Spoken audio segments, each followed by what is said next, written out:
बिस्मिल्लाहिर्रहमानिर्रहीम। रसूल मोहतरम हज़रत मोहम्मद सल्लल्लाहु अलैहि वसल्लम ने एक दफ़ा ज़मीन पर 4 लकीरें खींची और पास बैठे सहाबा से पूछा, तुम में से कोई जानता है कि ये क्या है? सहाबा ने अर्ज़ की, अल्लाह और उसका रसूल बेहतर जानते हैं। तो रसूलुल्लाह सल्लल्लाहु अलैहि वसल्लम ने फरमाया, ये जन्नती औरतों में से सबसे अफसल 4 औरतें हैं। नंबर 1, खदीजा बिनते खुवैलिद, फातिमा बिनते मोहम्मद, फ़िरौन की बीवी आसिया और ईसा की वालिदा मरियम बिनते इमरान। नाज़रीन गिरामी, आज की वीडियो इन्हीं 4 अहम ख़वातीन में से एक यानी हज़रत आसिया ज़ौजा फ़िरौन के बारे में है। ऐसी बाबरकत खातून के जिनका ज़िक्र कुरान में अल्लाह पाक ने यूँ बयान फरमाया है और अल्लाह ने उन लोगों के लिए जो ईमान लाए हैं ज़ौजा फ़िरौन की मिसाल बयान फरमाई है। शाही ख़ानदान के बादशाह रेयान बिन वलीद जो कि हज़रत यूसुफ़ के दौर में थे और उन पर ईमान भी लाए थे, उनकी पोती बेहद हसीन व जमील थी जिनका नाम आसिया था और निस्ब कुछ यूँ बयान हुआ है, आसिया बिनते मज़ाहम बिन उबैद बिन रेयान बिन वलीद जब रमीसेस शाह मिस्र बना तो उसने तख्त संभालते ही लोगों को ऐशो इशरत में डाल दिया।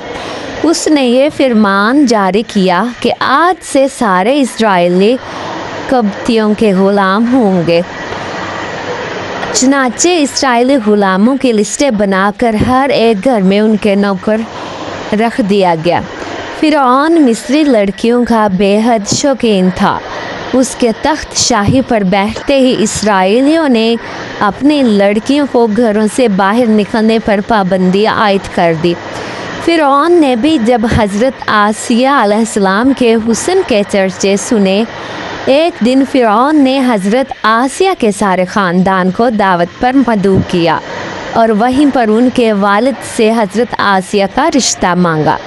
हज़रत आसिया के वालिद ने इनकार किया तो उसने धमकी दी कि तुम समेत तुम्हारे सारे ख़ानदान इस महल से बाहर नहीं जाने दिया जाएगा, सब यहीं पर कत्ल कर दिए जाओगे और तुम्हारी औलादें भी इसराइलियों की तरह ग़ुलाम बनाई जाएंगी। यानी बादशाहत के ज़ोर पर हज़रत आसिया और फ़िरौन मिस्र की शादी हुई। हज़रत आसिया तो शादी से पहले ही फ़िरौन के ज़ुल्म सितम की दास्तानें सुन चुकी थीं और दिल में फ़िरौन के लिए नफ़रत भर चुकी थी, लेकिन इस शादी में अल्लाह पाक की रज़ा शामिल थी क्योंकि अल्लाह के पैगंबर हज़रत मूसा को फ़िरौन के महल में हज़रत आसिया के ही यहाँ परवरिश पानी थी। हज़रत आसिया चूँकि हज़रत यूसुफ़ अलैहिस्सलाम की शरीयत पर अमल पैरा थी और एक खुदा को मानने वाली थी। शादी की पहली रात जब फ़िरौन कमरे में दाखिल हुआ तो देखा कि उसकी बीवी आसिया अल्लाह की इबादत में खड़ी है।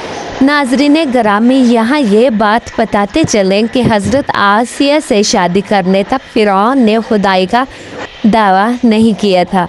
चूँकि फ़िरौन हज़रत आसिया की मोहब्बत में गिरफ़्तार था तो वो पहली ही रात से हज़रत आसिया के नाज़ो नखरे बर्दाश्त करने लगा। उसने हज़रत आसिया की इबादत में मुदाखलत ना की और इंतज़ार करते करते सो गया। इस तरह अल्लाह पाक ने हज़रत आसिया को फ़िरौन की सहबत से महफूज रखा और वो आप पर कादिर ना हुआ। बाज़ रवायात तो इस तरह मिलती हैं कि जब भी फ़िरौन हज़रत आसिया की खलवतगाह में दाखिल होता तो हज़रत जिब्राईल फ़िरौन और हज़रत आसिया के दरमियान पर्दा हाइल फरमा देते, जिससे वो सारी रात पुरसुकून सोया रहता। कुछ किताबों में लिखा है कि अल्लाह ने फ़िरौन को नामर्द कर दिया था, जिस वजह से हज़रत आसिया से सोहबत ही ना कर सका। इन सब के बावजूद फ़िरौन अपनी बीवी हज़रत आसिया से बेपनाह मोहब्बत करता था।